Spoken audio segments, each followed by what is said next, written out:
أما بعد فأعوذ بالله من الشيطان الرجيم بسم الله الرحمن الرحيم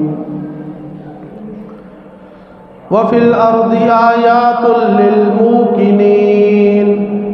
وفي أنفسكم أفلا تبصرون آمنت بالله صدق الله العظيم وبلغنا رسوله النبي الكريم الأمين ونحن على ذلك لمن الشاهدين والشاكرين والحمد لله رب العالمين۔ برادران اسلام، بصد عقیدت و احترام بارگاہ خیر الانام میں ہدیہ درود و سلام پیش فرمائیں۔ الصلاۃ والسلام علیک یا رسول اللہ، الصلاۃ والسلام علیک یا حبیب اللہ، الصلاۃ والسلام علیک یا رحمۃ للعالمین وعلی آلک واصحابک یا شفیع المذنبین۔ تمام حمد و ثنا، تعریف و توصیف اللہ جل مجدہ الکریم کی ذات پاک کے لیے، جو خالق کائنات بھی ہے اور مالک شش جہات بھی۔ اللہ جل وعلا کی حمد و ثنا کے بعد حضور نبی اکرم رسول محتشم شفیع امم، اللہ کے پیارے، امت کے سہارے، رب کے محبوب، دانائے غیوب، مالک رکاب امم، فخر عرب و عجم، والی کون و مکان، سیاح لا مکان، سید انس و جام، سرور لالا رخان، نجر تاباں، سرنشین واہ بشام، آئے خوباں، شہین شاہ حسینہ، تتمہ دوران، سرخیل زہر جمالہ، جلوہ صبح ازل، نور ذات لم یزل، باعث تکوین عالم، فخر آدم و بنی آدم، نیر بطحہ، رازدار ما اوہا، شاہد ما تغا، صاحب علم نشرہ، معصوم آمینہ، احمد مجتبیٰ، حضرت محمد مصطفیٰ صلی اللہ تعالیٰ علیہ وآلہ وصحبہ اجمعین کی بارگاہ میں ہدیہ محبت پیش کرنے کے بعد معزز محتشم ذیوکار سامعین، جو آیہ کریمہ تلاوت کی ہے، اللہ رب العالمین ارشاد فرماتا ہے وَفِي الْأَرْضِ آیَاتٌ لِلْمُوقِنِينَ، زمین میں یقین کرنے والوں کے لیے بہت سی نشانیاں ہیں۔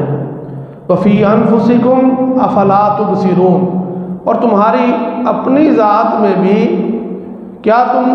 دیکھتے نہیں ہو؟ تو گویا آیت کریمہ میں یقین کرنے والوں کا ذکر ہے۔ یقین ایک تو وہ ہوتا ہے جو ہر شخص کو حاصل ہے۔ جو بندہ مسلمان گھر میں پیدا ہوا، ماں باپ مسلمان ہیں، بہن بھائی مسلمان ہیں، تو ابتداً اسے بتایا جاتا ہے کہ اللہ ایک ہے، قرآن کیا ہے، نبی محترم صلی اللہ تعالیٰ علیہ وسلم کی ذات کے بارے میں آگاہ کیا جاتا ہے، اور دین کی دوسری جو باتیں ان کے علم میں ہوتی ہیں ان کے بارے میں وہ اسے آگاہ کرتے ہیں۔ تو یہ عام یقین ہے جو کہ ہر مسلمان کو حاصل ہوتا ہے، لیکن ہر انسان کا یقین ایک جیسا نہیں ہوتا، اس میں تفاوت ہوتا ہے، فرق ہوتا ہے، اور یہ یقین کسی کا زیادہ ہوتا ہے، کسی کا کم ہوتا ہے، کسی کا یقین ظنی ہوتا ہے، کسی کا یقینی ہوتا ہے، کسی کا متشکک ہوتا ہے کہ ایک بات پر یقین بھی ہے لیکن کوئی اور بات اس کے کانوں سے گزر گئی تو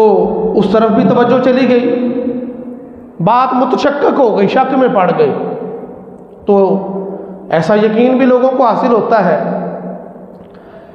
لیکن جب انسان عمر کے ساتھ ساتھ علم بھی حاصل کرتا رہتا ہے، بالغ ہو گیا، نماز شروع کر دی، مکلف ہو گیا، پھر کچھ دین سیکھنا شروع کر دیا، پھر جو عام یقین تھا وہ تھوڑا سا اس میں بہتری آ گئی، بڑھاوا آ گیا اس کے اندر، کچھ بہتر ہو گیا، کاملیت کی طرف چل پڑا۔ پھر اس نے اگر قرآن و سنت کو پڑھنا شروع کر دیا، دین کا علم حاصل کر لیا، قرآن کریم میں غور و خوض کرنا شروع کر دیا، تفکر و تدبر شروع کر دیا، تو پھر اس کا یہ جو یقین تھا، جو عام یقین تھا، یہ بڑھتا بڑھتا پھر جو ہے علم الیقین، پھر اس سے عین الیقین اور پھر حق الیقین کی سطح تک پہنچ جاتا ہے۔ تو یہ وہ منزل ہے جو ہر ایمان والے کو حاصل ہونی چاہیے کہ وہ حق الیقین کی سطح تک پہنچے۔ اللہ تبارک و تعالیٰ نے قرآن کریم میں جگہ جگہ پر یقین کے لیے اپنی نشانیاں ذکر فرمائی ہیں۔ بہت ساری باتیں جو قرآن میں بیان فرمائی، اپنی ذات کے دلائل اس نے بیان فرمائے، اور کچھ روئے زمین پر ایسی چیزیں اس نے پیدا فرمائی جن میں اللہ کی نشانیاں موجود ہیں، اور کچھ چیزیں اس کے علاوہ بھی ہیں۔ تو اللہ تبارک و تعالیٰ قرآن کریم کی آغاز میں ہی فرماتا ہے کہ ذالک الکتاب لا ریب فیہ ھدی للمتقین، کہ یہ وہ کتاب ہے جو شک و شبہ سے بالا تر ہے، اس میں کوئی شک نہیں ہے، اس کی ہر بات یقینی ہے۔ اب یہ یقینی کس کے لیے ہے؟ فرمایا ھدی للمتقین، ہدایت ہے تقوی والوں کے لیے، متقین کے لیے۔ اور وہ متقین اب کون ہیں؟ فرمایا الذین یؤمنون بالغیب، وہ ہیں جو بن دیکھے ایمان رکھتے ہیں، یقین رکھتے ہیں، جو بن دیکھے یقین رکھتے ہیں۔ تو لہذا یقین ہی وہ چیز ہے جو انسان کو کامل بناتی ہے، جو انسان کو کاملیت کی طرف لے جاتی ہے۔ انسان بسا اوقات یقین حاصل کرنے کے اس کے مختلف درجے ہوتے ہیں۔ مثال کے طور پر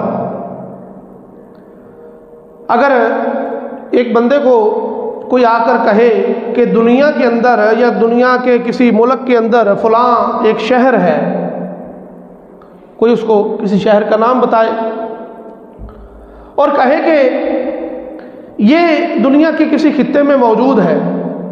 تو ایک طرح کا اس کو علم حاصل تو ہوگا کہ یہ شہر دنیا کے فلاں خطے میں موجود ہے۔ کچھ وقت گزرے اور مزید کوئی 2 4 10 20 لوگ آئیں اور آ کر اس سے کہیں کہ دنیا کے فلاں خطے میں فلاں شہر موجود ہے، تو اس کا یقین بڑھ جائے گا۔ جیسے میں نے پہلے عرض کیا کہ ہر بندے کا یقین ایک جیسا نہیں ہوتا، کوئی کسی سطح پر ہوتا ہے، کوئی کسی سطح پر ہوتا ہے، کوئی کسی۔ اب ایک بندے نے پہلے بتایا، اب 10 20 اور بتا رہے ہیں، اب اس پہلے بتائے والی بات کو اب جب اتنے لوگ اور بتا رہے ہیں تو اس کا یقین بڑھ رہا ہے۔ وہ کہتا ہے ہاں ہاں مجھے تو پہلے بھی ایک بندے نے یہ بات بتائی ہے، فلاں شہر کا ذکر اس نے کیا ہے، لہذا یہ شہر موجود ہے دنیا میں۔ اب یہ بھی ایک درجہ ہے اس کی اس یقینی کیفیت کا۔ اب اس کے بعد ایک اور شخص آتا ہے، وہ آ کر اس سے کہتا ہے کہ یار میں تمہیں دنیا کے وہ جو فلاں شہر میں فلاں جو علاقہ ہے، کیا میں تمہیں اس کی تصویریں نہ دکھاؤں؟ کیا اس کے رہنے والے کسی بندے سے بات نہ تمہاری کرواؤں؟ جب وہ وہاں کے کسی رہنے والے سے بات کر لیتا ہے اور وہاں کی تصویریں دیکھ لیتا ہے، اب اس کا یقین اس پہلے کی نسبت اور بڑھ جاتا ہے۔ اب اس کے بعد کیا ہوتا ہے؟ پھر وہ کچھ وقت گزرتا ہے، اس کے پاس کچھ وسائل آتے ہیں، وہ کہتا ہے کہ اب میرا ارادہ یہ ہے کہ میں خود اس علاقے میں جاؤں اور جا کر اس علاقے کو خود دیکھوں۔ اب پہلے جب وہ ان سطح پر کھڑا ہے کہ ایک نے بتایا، 10 20 نے بتایا، یا اس نے اس علاقے کی تصویریں دیکھ لیں، ابھی تک اس کا یقین اس سطح پر ہے کہ اگر کوئی اس کے برعکس کوئی بات بتائے تو اس کا یقین جو ہے وہ ڈاما ڈول ہو جائے گا۔ مثلا کوئی اور دو چار بندے آ کر کہتے ہیں کہ بھائی وہ شہر تو فلاں جس شہر کی بات تم کر رہے ہو وہ تو ہے ہی نہیں دنیا میں، وہ تو کسی جگہ پر نہیں ہے، تو لہذا اب نہ یہ وہاں پر پہنچا ہے، نہ اس کو بس لوگوں کے بتانے سے اس کو پتہ چلا تھا، اور لوگوں کے بتانے سے اب اس کا جو علم تھا، جو یقین تھا، وہ اب کمزور ہو گیا۔ لیکن جب وہ چاہتا ہے کہ اس علاقے میں پہنچے، اس علاقے میں اس جگہ کا خود مشاہدہ کرے، تو جب وہ مشاہدہ کر کے آئے گا تو پھر اس کا جو یقین ہے وہ عین الیقین اور حق الیقین کی سطح پر پہنچ جائے گا، اور اب اسے دو چار نہیں بلکہ لاکھوں لوگ بھی کہیں کہ وہ علاقہ دنیا میں موجود نہیں تو وہ کبھی ان کی بات نہیں مانے گا، کیونکہ وہ یقین کے اس درجے پر پہنچ چکا جو کہ عین الیقین یا حق الیقین کا درجہ تھا، کہ اس نے خود جا کر اس کا مشاہدہ کر لیا۔ تو رب العالمین کی ذات ہمارے سامنے ہے، لیکن ابھی کچھ لوگ اس کے بارے میں اس سطح پر کھڑے ہیں کہ کوئی ایسی بات کر دے جو کہ غیر یقینی کی کیفیت پیدا کر دے تو لوگ ادھر متوجہ ہو جاتے ہیں، لیکن کچھ لوگ اس سطح پر بھی پہنچ چکے ہیں کہ کوئی کچھ بھی کہتا رہے ان کا یقین متزلزل نہیں ہوتا، وہ یقین کامل پر کھڑے ہیں، یقین محکم پر کھڑے ہیں، عین الیقین اور حق الیقین کے ساتھ پر کھڑے۔ تو اس لیے عرض کرنے کا مطلب یہ ہے کہ رب العالمین نے اپنی ذات کے بے شمار دلائل بیان فرمائے، اور بندوں سے یہ توقع ہے کہ وہ بھی اپنے رب کے بارے میں ایسا یقین رکھیں جو کہ کسی کے کچھ کہنے سے متزلزل نہ ہو جائے۔ اب ایک اور چیز ہے جسے نوامس الکون کہا جاتا ہے، یعنی کائنات کے جو اصول ہیں۔ مثلا اللہ تبارک و تعالیٰ نے اس جہان کو پیدا فرمایا اور اس کے کچھ اصول و قوانین بھی بنائے ہیں۔ سورج مشرق سے نکلتا ہے، مغرب میں غروب ہوتا ہے، رات ہے تو دن چڑھتا ہے، دن ہے تو رات بھی آتی ہے، یہ نوامس الکون ہے۔ آگ ہے وہ جلاتی ہے، چھری ہے وہ کاٹتی ہے، یہ نوامس الکون ہے، کائنات کے اصول ہیں۔ لیکن ایک ہے یہ کائنات کے اصول اور دوسرا ہے رب کی قدرت کا نظام۔ اگرچہ سورج کو اللہ ہی مشرق سے نکالتا ہے، مغرب میں غروب کرتا ہے، لیکن کوئی یہ کہے کہ سورج اپنی مرضی سے نکلتا ہے اور اپنی مرضی سے غروب ہوتا ہے تو لہٰذا اسے ابھی اللہ کی ذات پر یقین کامل حاصل نہیں ہوا۔ کوئی یہ کہے کہ آگ جلاتی ہے تو اپنی مرضی سے جلاتی ہے، اسے ابھی یقین کامل حاصل نہیں ہوا۔ یقین کامل تب حاصل ہوگا جب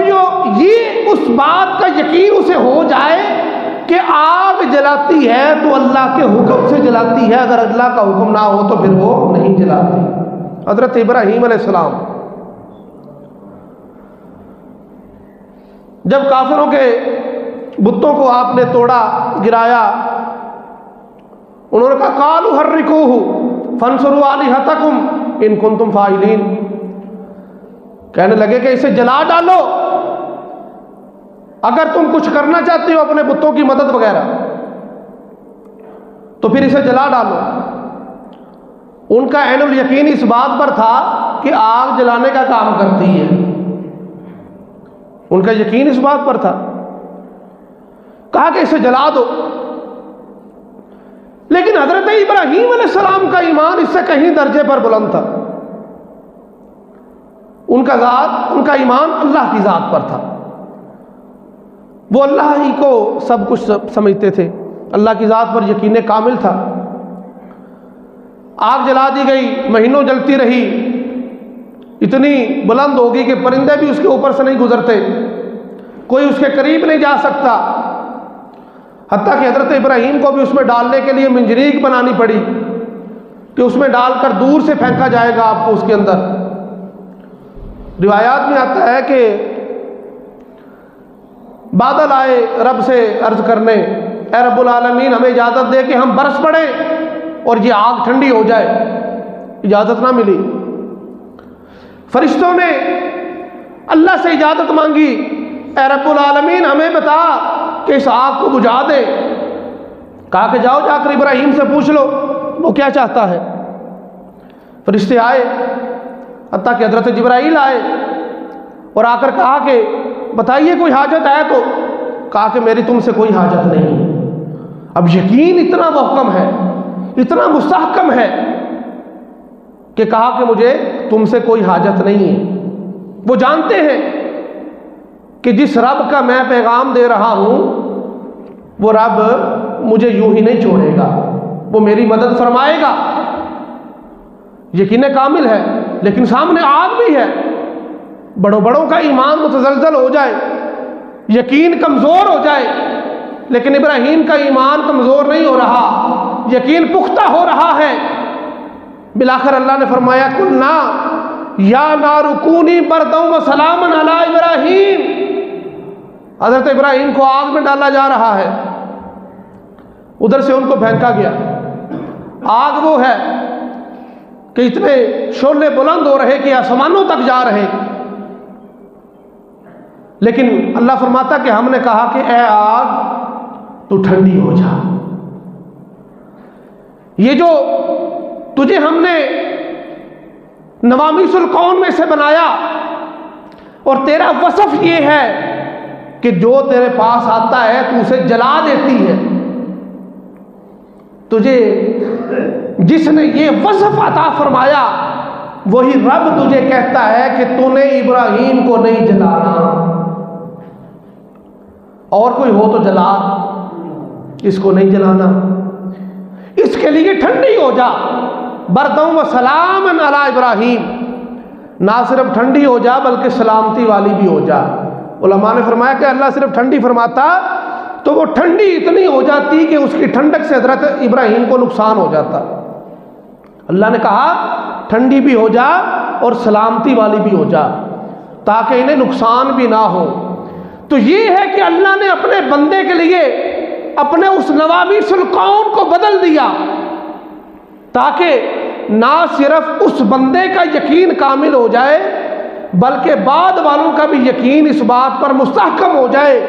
کہ آگ صرف جلاتی نہیں ہے بلکہ اللہ کے حکم سے جلاتی ہے۔ جب اللہ کا حکم ہوگا وہ جلانا بھی چھوڑ دے گی اور اپنے وصف کو بھی بھول جائے گی۔ اور بہت ساری مثالیں، حضرت اسماعیل علیہ السلام کی گردن پر چھری رکھ دی، اللہ کا حکم آ گیا کہ بیٹے کو ذبح کرنا ہے۔ حضرت ابراہیم علیہ السلام نے اپنے اس پائل ثبات میں لغزش نہیں آنے دی، اپنے ہاتھوں کو مضبوط کر لیا، چھری کو تیز کر لیا، اب اس کا کام ہے کاٹنا۔ اللہ نے اس کے لیے ایک قانون بنا دیا ہے کہ چھری کا کام ہے کاٹنا، وہ نوامیس الکون میں سے ہے، اصول ہے۔ رکھ دی اسماعیل علیہ السلام کی نرم و نازک گردن پر اور اللہ کا نام لے دیا، اللہ اکبر کہہ دیا اور چھری کو چلا دیا۔ لیکن اللہ نے فرمایا کہ اے چھری اب تو نے اسماعیل علیہ السلام کی گردن نہیں کاٹنی، کام تو تیرا کاٹنا ہے لیکن تو نے کاٹنا نہیں ہے۔ یہ کیا تھا کہ اللہ نے اپنے اس قانون کو اپنے اس بندے کے لیے بدل دیا تاکہ بعد والوں کو بھی اس پر یقین ہو جائے اور پہلے جن کے ساتھ یہ واقعہ ہوگا ان کا یقین بھی اور کامل ہو جائے اور وہ جان لے کہ چھری کا کام تو کاٹنا تھا لیکن وہ کاٹتی اللہ کے حکم سے ہے، اگر اللہ کا حکم نہ ہو تو پھر وہ نہیں کاٹتی۔ تو بھائی یہ چند مثالیں بیان کرنے کا مطلب یہ ہے کہ ہماری زندگی میں بھی بہت سارے حالات آتے رہتے ہیں، بدلتے رہتے ہیں معاملات، کبھی آسائش آ گئی، کبھی پریشانی آ گئی، کبھی سکھ آ گیا، کبھی دکھ آ گیا، تو بعض اوقات جن کا ایمان یقین کمزور ہوتا ہے وہ گھبرا جاتے ہیں، راہ راست سے ہٹ جاتے ہیں،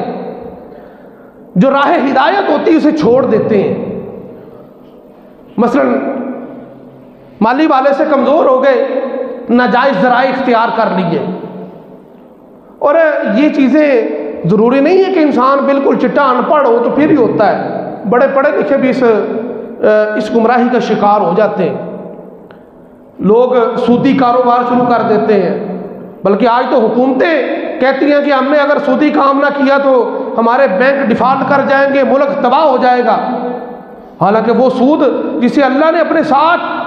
جنگ کا اعلان قرار دیا کہ جو سود کا کام کرتا ہے وہ اللہ سے جنگ کرتا ہے،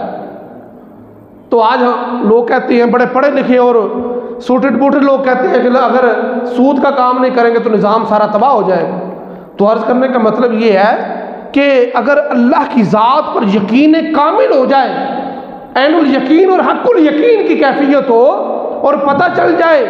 کہ اللہ تبارک و تعالیٰ نے اس کو حرام کیا ہے اور اس کو اپنانے میں نقصان ہے اور اس کے برعکس حلال کام کرنے میں فائدہ ہے، تو پھر انسان کبھی بھی اس گمراہی کے دلدل میں نہیں جاتا۔ تو ہمیں چاہیے کہ ہم صرف عام ایمان نہ رکھیں جو ذرا سی مشکل آنے پر متزلزل ہو جائے اور متشکک ہو جائے اور ہم راہ راست سے ہٹ جائیں، بلکہ وہ ایمان رکھیں کہ جو حضرت ابراہیم علیہ السلام جیسا ایمان ہے کہ ہاتھ میں چھری پکڑی ہوئی ہے، تیز کی ہوئی ہے، سامنے بیٹے کو باندھا ہوا ہے، اس کی گردن نرم و نازک جو بیٹا ہے اس کی گردن پر چھری رکھی ہوئی ہے اور چلا رہے ہیں، لیکن پھر بھی یقین کامل ہے کہ میرا رب جو ہے وہ ہمیں تنہا نہیں چھوڑنے والا، وہ ہمیں یوں ہی رسوا نہیں کرنے والا،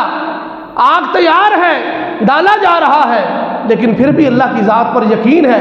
فرشتوں نے کہا کہ بتائیے ہمیں کیا حکم ہے، فرمایا میرا رب سب کچھ جانتا ہے۔ تو ایسا یقین ہمیں بھی حاصل ہونا چاہیے،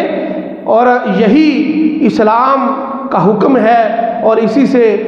جو ہے وہ ہم رب العالمین کا قرب پا سکتے ہیں اور اس کے کامل بندے بن سکتے ہیں۔ اللہ تبارک و تعالیٰ کی بارگاہ میں دعا ہے کہ رب العالمین ہمیں عمل کی توفیق عطا فرمائے اور یقین کامل کی دولت عطا فرمائے۔ وما علیہ الا البلاغ المبین۔